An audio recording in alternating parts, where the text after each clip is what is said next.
what is this all about? We have to look at the messaging coming from each side. And let me focus on the right-wing populist people right now.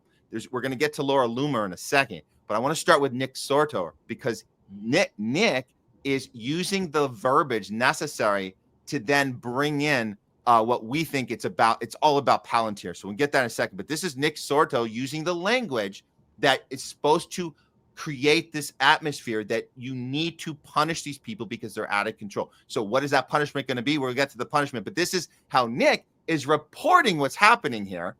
Breaking: California Highway Patrol officers have now been cornered and are trapped under an overpass as violent insurrectionists launch rocks and explosives at them. LAPD is nowhere to be found. These guys need your help. Newsom is leaving them to die. This is complete garbage. Here's the shot. Here's the video that he showed. We were there. This is from the day before. This is on Sunday. We were exactly in the spot that his guy, whoever sent him this footage, or this, I guess this aired on an indie, whatever. I don't know what network it was. But this is how they framed this with this video.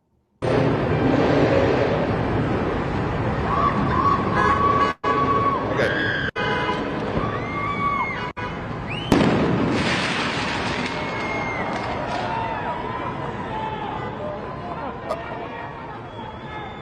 Okay, so this is a very deceptive video. So we know there's provocateurs in that crowd. They're coming up from different sides of the 101 freeway. The 101 freeway was originally, I'm going to show you what really happened here, but they're framing this like these guys are being surrounded. They're not. They have everything behind them. They have full control over. They're the ones firing. The firing is going back and forth, but these guys, they're not in a bad situation at all. Now let me show you what we filmed in the exact same place at the exact same time. This is how the freeway incident began.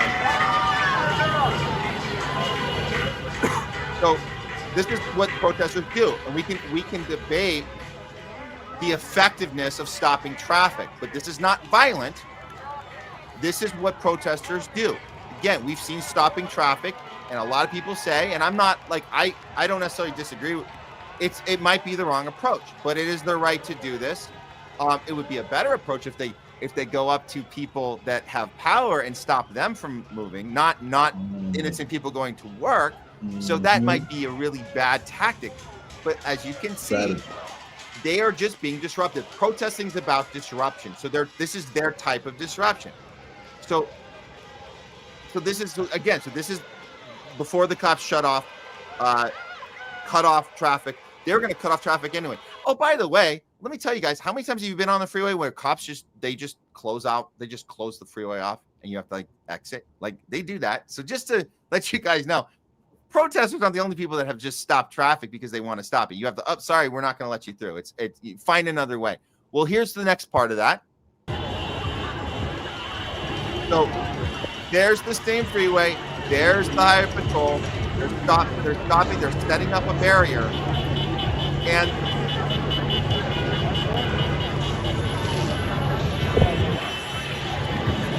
I guess on this one I wasn't able to get in as close, but I'm going to tell you guys, this is a barrier they're setting up. They perfectly do a good job of surrounding this and pushing everybody out and back up. They did it. They did what they had to do. They used their tear gas and they pushed everyone back up onto the road. That's what happened. They had full control over the situation. They were not under any sort of attack. But the language that Nick Sorto uses is this insurrectionist language where we need to teach them a lesson. So all of this, and again, I'm not saying that this is all perfect behavior. I'm saying the idea is to get everybody ready for what's coming next. And Laura Loomer couldn't have worded it any better. There's a difference between passionately protesting and starting an insurrection. And I think that's what a lot of right-wing coverage on this issue is failing to recognize. So hopefully, I don't even think it's that they don't understand it. I just think that's the agenda they've chosen to push for one reason or another, unfortunately. Yeah, absolutely. But it is an agenda, and it has to do with leveraging the thing that works for you best. They're able to leverage, this is the key. They're able to leverage January 6th, and they're doing it in the wrong way. They're doing it in a very bad actor kind of way. Because if you had a moral compass, you would say this. You would say, the way we were treated on January 6th was not right. We're going to show you how we treat American citizens. We don't call them domestic terrorists. We don't call them insurrectionists. You guys did that and you were wrong. Here's how you do it right. No, they're doing the opposite. They're saying, you guys set the standard for how we treat people. So we're going to do it right back to you, mother effers. And that's how we do things here in this country. It's eye for an eye, F me, F you. And so everyone's blind. Everyone's blind. And, you know, the Constitution just continues to suffer, you know, throughout all this, man. It's just so, unfortunately, people are still like retreating to each camp and just willing to be polarized, man. Because if you think about the core of the issue, you know, real quick, then I know we'll get into the Laura Loomer tweet. At the core of the issue, I think most people would agree that we should know who's coming in and out the country. And right now, with the current border system we have set up, people don't know, you know, who's coming in and out at all. So what we need is a more efficient legal system and immigration system with enough judges to process everyone, and a pathway to citizenship for, you know, probably a limited amount, you know, who've been here a certain amount of time. But like, I feel like people would at least agree we should know who's coming in and out the country. And right now, because of the border situation, nobody knows. And out of these, some of the illegal immigrants who are coming in, unfortunately, some of them are easy to pay to go and be agent provocateurs, you know, like we're about to continue to watch more footage of come out over these next few days. And then they arrest the wrong person, like, because we don't know who's in or out the country anyway. So, you know, like that should be a goal that everyone agrees on. And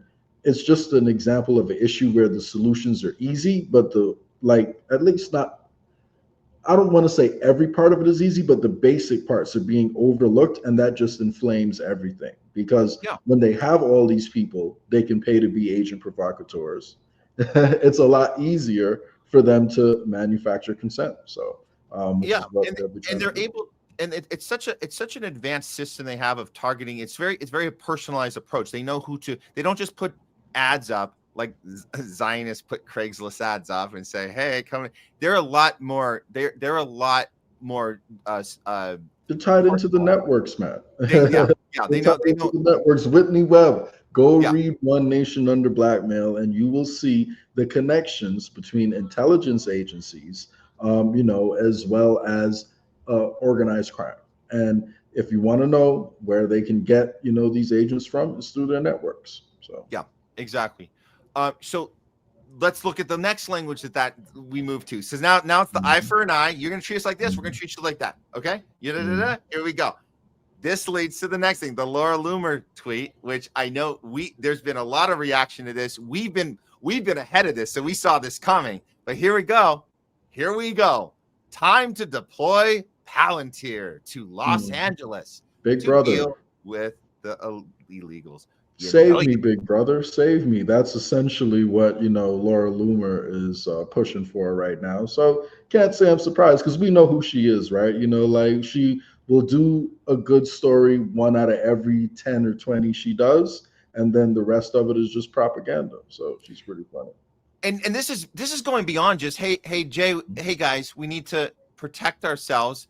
Can you help us, Palantir? No, this has punishment written all over it. This has we'll teach you guys. You know you'd love to see them. You know you'd love to see them squirm. We're gonna get you. We're gonna get them good. It's time to deploy the tools. That's what she wants to do, right? Okay. Oh yeah. And if you guys are wondering what Palantir is and you weren't paying attention, I know if you guys watching our show, you pay attention, but this is just a reminder, or maybe this is an aha moment for some of you, but here you go. Trump taps Palantir to create master database on every American. And you guys want more specifics on what does that mean, master database? Oh, we already have that. That's like, that would make sense. I mean, come on, we have the internet. It's all quick. You can Google anyone, right? That's what we're talking about. No, bank accounts. Oh yeah, well that they should have access to our bank accounts. How about social media? How about we wake up tomorrow, Jay, and we can't log into our StreamYard and we can't log into our Twitter? How about that? Because they have our passwords too. It goes, the list is so long, but I'm going to let Patriot Voice, and this is connecting the dots on the timing, and we're going to talk about that. But just so we understand what this master database is, and the tapping of this happened 2 weeks ago, right? When ding, ding, ding, the immigration deportations, ICE raids launched into the next level. How interesting with the timing. But here's Patriot Voice, a little quick breakdown. Alex Karp, we covered him. You guys should go check out some of our Alex Karp coverage. The guy's like literally a maniac, like super villain, right? He's like, I gotta take over the world. So there's so many clips of him saying stupid stuff like our primary goal is to set global standards for the world of behavior. He talks about, we every once in a while to create peace, you got to kill someone. Like he says these things. This is not a joke. So the reason this is alarming, and this was on June 3rd, so this is before Patriot Voice put this out. He knew that this is setting a foundation that we are not going to recover from. Trump made this deal with him, so it allows the company to weave this very, very specific fabric into the whole federal government, all the information we have. It's merging all databases into one. Everything personal, sensitive data.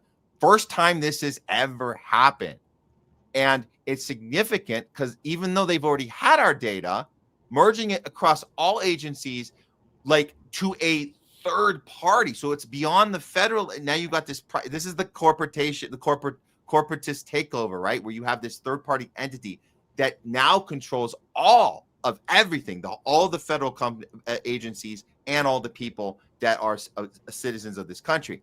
And so it's an intel agency instead of a company. This is the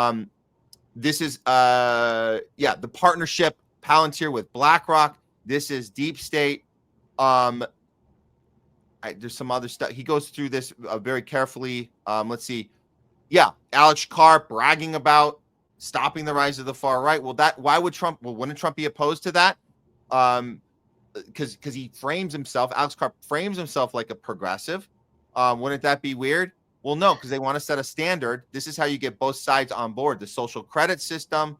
Like we said, it kind of links everything together. The left was already very excited about having our medical records on digital ID. They loved that idea. So you put our financials, our medicals, our personal stuff, everything. So it's convenience because now, like it's all being like weaponized to get to this, like the same end goal. Like it's crazy, man. Different issues get weaponized to get to the same end goal. And, like watching this play out in real time, like right before they passed the AI bill too, with everything Palantir is involved in, it's crazy, man. So again, we talk about social credit score, all this stuff. It's a nightmare. These psychopaths, and let's be very clear: the psychopaths they're not representing the left or the right or a political party. This is the people the puppeteers of making us think it's Biden and Harris versus Trump. It's Gavin Newsom versus the MAGAs and the police versus the protesters and the insurrectionists here and the insurrection. No, all of that is staged. This is not that. There's the people, the overlords above that, which are putting this on everyone, and that's the ultimate outcome.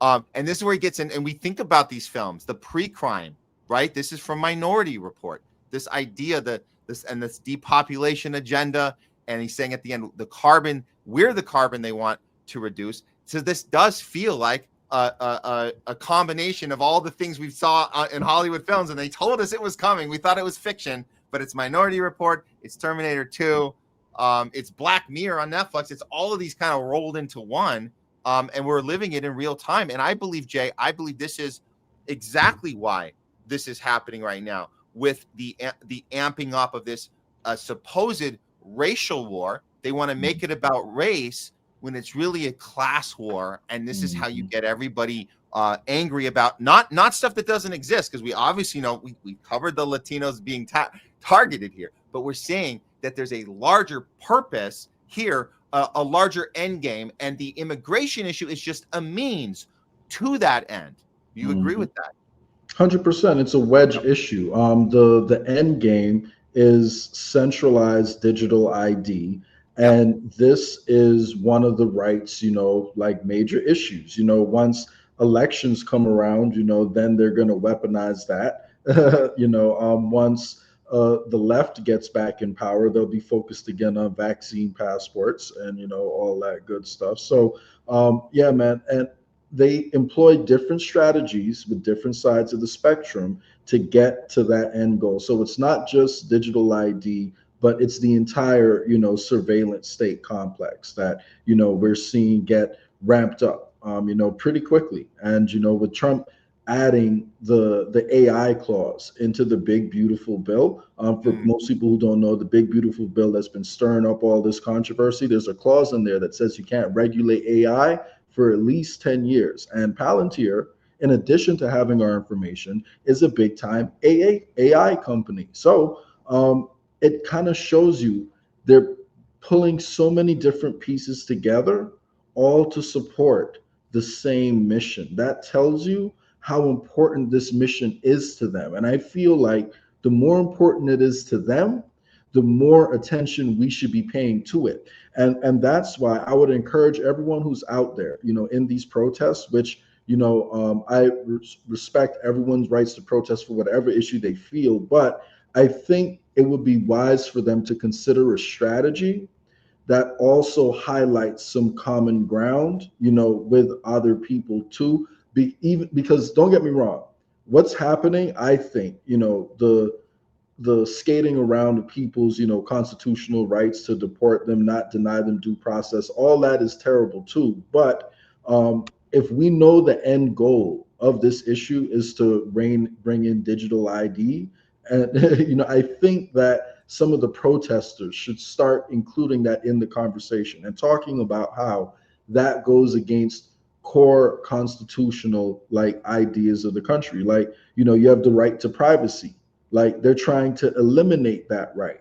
And right now they're using us as an excuse. They're using a real issue that's happening to people because of the current government and the ineffective system we built, to push people towards a malicious agenda that you can't see the full picture behind right now. So I would just encourage people, of course, continue to call attention to the immediate issue at hand, which is, the elimination essentially of due process for people to, fight this crime, and tie it, show people where the end goal is going. So I don't know if a lot of the protesters I don't think they're aware. I don't think a lot of people in the country are fully aware of what's happening, which is why what we're doing, I think, is so important, man. What you're doing out on the ground over there and providing a different perspectives, we really have to get the information out there and help people kind of craft their messaging better, because it could be a unifying issue.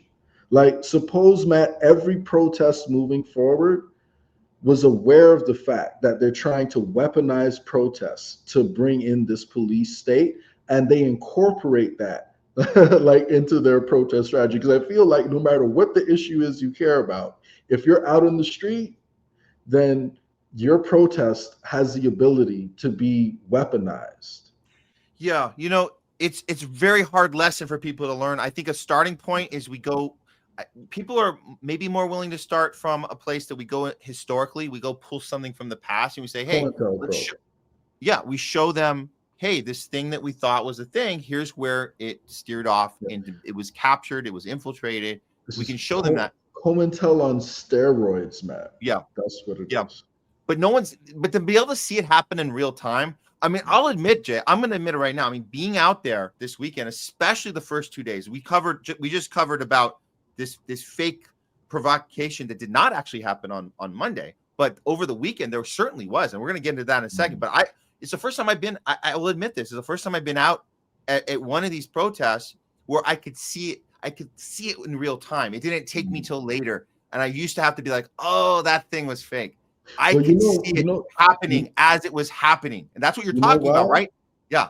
You know why? Not only is your eye getting better, probably because you've seen it so much before, I feel like they're also probably getting sloppier too, on top of all that, because they've been doing it for so long. It's part of the routine now. And it's probably all of the above, man, because it's a constant strategy.